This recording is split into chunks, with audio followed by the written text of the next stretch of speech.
Class 12th के all student का हमारे यूट्यूब चैनल पर स्वागत है। आज हम क्लास 12th के चैप्टर नंबर 3.1 का क्वेश्चन नंबर 6 को कंप्लीट करेंगे। क्वेश्चन नंबर 6 है find the value of x y z from the following equation. इसमें 6 क्वेश्चन का फर्स्ट क्वेश्चन इस तरीके से गिवन में एक मैट्रिक्स जे है और दूसरी वाली मैट्रिक्स यहाँ पर गिवन में जे है, तो दोनों मैट्रिक्स क्या है, सेम है। तो हमें इसमें एक्स वाई और जेड की वैल्यू फाइंड करके यहाँ पर बतानी है। तो आइए इस क्वेश्चन को हम सॉल्व करते हैं।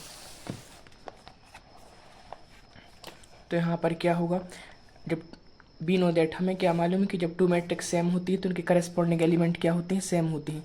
तो यहाँ 4 इज इक्वल टू क्या हो जाएगा, वाई की, तो वाई की वैल्यू 4 मिलेगी और 3 इज इक्वल टू किसकी होगा, जेड की, and x is equal to किसकी हो जाएगा, 1 की हो जाएगा। और यहाँ से हम क्या कंक्लूजन निकाल और करके 4 इज इक्वल टू वाई लिख दो या फिर वाई की वैल्यू 4 हो जाएगी, and 3 is equal to z या फिर जेड की वैल्यू क्या होगी, 3 होगी। इस तरीके से हमने एक्स वाई जेड की वैल्यू फाइंड कर ली है। इसी का सेकंड क्वेश्चन 6 का सेकंड क्वेश्चन यहाँ पर जे है, एक मैट्रिक्स जे है और दूसरी वाली मैट्रिक्स जे है। बी नो दैट हमें मालूम है कि जब टू मैट्रिक्स सेम होती हैं तो उनके करस्पॉन्डिंग एलिमेंट क्या होती हैं, सेम होती है। तो यहाँ पर हम क्या बोल सकते हैं कि x plus y is equal to किसके होगा, 6 के होगा। तो यहाँ पर x plus y is equal to 6। अगर यहाँ से हम y की वैल्यू फाइंड करेंगे तो y इज इक्वल टू क्या हो जाएगा, 6 minus x, and second equation क्या बनेगी, x comma y is equal to किसकी होगा, 8 की, क्योंकि करस्पॉन्डिंग एलिमेंट क्या होते हैं, सेम होते हैं। तो यहाँ पर हमने क्या लिखा, x into y is equal to 8 होगा। इसको हम इक्वेशन नंबर 1 बोलेंगे। अब from equation number 1, equation number 1 क्या है, x into y is equal to 8। तो यहाँ पर x एज इट इज और y के प्लेस पर हम क्या रखेंगे, 6 माइनस एक्स, क्योंकि y की वैल्यू यहाँ से हमने निकाली थी। तो y की वैल्यू क्या बनी थी, 6 माइनस एक्स। तो यहाँ x एज इट इज है और y के प्लेस पर क्या बनेगा, 6 minus x is equal to 8 हो जाएगा। x का मल्टीप्लाई हम करेंगे 6 में तो 6x माइनस x का मल्टीप्लाई x में करेंगे तो minus x square is equal to 8 होगा।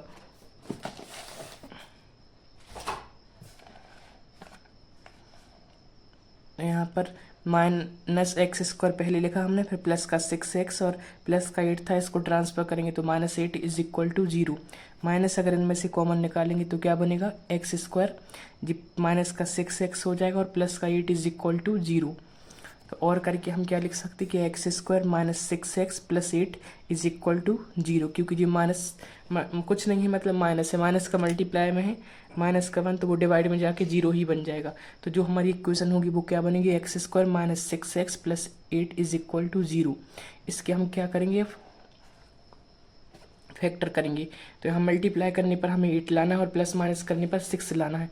तो ऐसे कौन से 2 नंबर होंगे जिनका हम मल्टीप्लाई करें तो 8 आ जाए और प्लस या माइनस करें तो 6 हो जाए। तो क्या होंगे, 4 2 जा 8 और 4 में 2 प्लस करेंगे तो 6 बनेगा। तो यहाँ पर हम लिखेंगे x square minus 4x minus 2x plus 8 is equal to 0।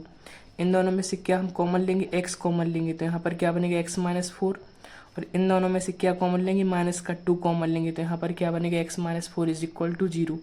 यहाँ x माइनस 4 है और यहाँ पर x माइनस 4 है, x माइनस 4 यहाँ पर j बनेगा और यहाँ पर x माइनस 2 j हो जाएगा। इज इक्वल टू में क्या होगा, 0। तो x की वैल्यू अगर हम निकालेंगे तो x minus 4 is equal to 0, तो x इज इक्वल टू क्या होगा, 4 होगा, और x minus 2 is equal to 0 तो x इज इक्वल टू 2 होगा। x की 2 वैल्यू बनेगी, क्या क्या बनेगी, एक होगी x की 4 और दूसरी x की वैल्यू क्या होगी, 2 हो जाएगी। अब यहाँ पर हम y की वैल्यू फाइंड करने के लिए y की 2 भी वैल्यू मिलेंगी, क्योंकि यहाँ पर कितने केस बन रहे हैं, 2 केस बन रहे हैं इसलिए। तो यहाँ पर x की वैल्यू क्या क्या मिली, हमें 4 मिली और 2 मिली। अब इन दोनों वैल्यूज़ को हम किस में पुट करेंगे, इसमें।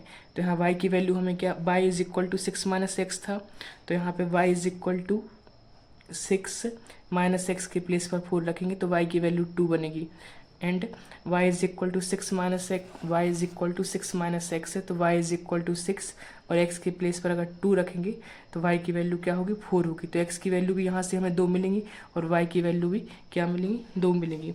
अब हमें क्या निकालनी है, z की वैल्यू। तो यहाँ पर 5 plus z is equal to किसके होगा, 5 के होगा, क्योंकि जो करस्पॉन्डिंग एलिमेंट क्या होती है, सेम होती हैं। तो 5 plus z is equal to 5, then z is equal to 5 minus 5, तो जेड इज इक्वल टू क्या हो जाएगा, 0। इस तरीके से क्वेश्चन नंबर 6 का हमने क्वेश्चन फर्स्ट और सेकंड को कंप्लीट किया। आइए अब इसी का थर्ड क्वेश्चन को हम कंप्लीट करेंगे। क्वेश्चन थर्ड क्या है, एक मैट्रिक्स यहाँ पर है और दूसरी मैट्रिक्स जे है और दोनों मैट्रिक्स क्या है, सेम है। वी नो दैट, हमें क्या मालूम है कि जब टू मैट्रिक्स सेम होती हैं तो उनकी करस्पॉन्डिंग एलिमेंट क्या होती है, सेम होती हैं। तो यहाँ से हम क्या बोलेंगे, x plus y plus z is equal to क्या होगा, 9 होगा। X plus z is equal to 5 होगा। Y plus z is equal to 7 हो जाएगा। तो इसको हम इक्वेशन 1, इसको इक्वेशन 2, इसको इक्वेशन नंबर 3 बोलेंगे। तो यहाँ से हम स्टार्ट करते हैं, x plus y plus z is equal to 9। तो यहाँ पर इसको हम इस तरीके से भी लिख सकते हैं, एक्स प्लस जेड पहले लिखा, उसके बाद में plus y is equal to 9।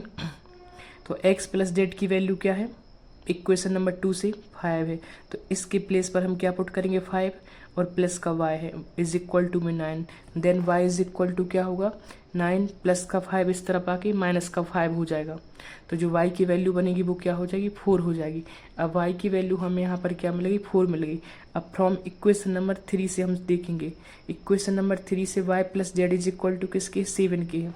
तो y की वैल्यू 4 है plus z is equal to 7, then z is equal to 7 minus 4, z is equal to 3 हो जाएगा। तो जेड की वैल्यू क्या बनेगी, 3 बनेगी। अब फ्रॉम इक्वेशन नंबर 1 से, फ्रॉम इक्वेशन 1 क्या है, x plus y plus z is equal to 9 है और यहाँ पर वाई की, एक्स की वैल्यू हम निकालेंगे, वाई की वैल्यू हमें 4 मिली तो यहाँ 4 पुट कर दिया और जेड की वैल्यू क्या है, 3, तो यहाँ तो 3 पुट कर दिया इज इक्वल टू में 9। तो एक्स प्लस 4 प्लस 3 क्या होगा जी, 4 है यहाँ पर, 4 प्लस 3 क्या होगा, 7 इज इक्वल टू 9।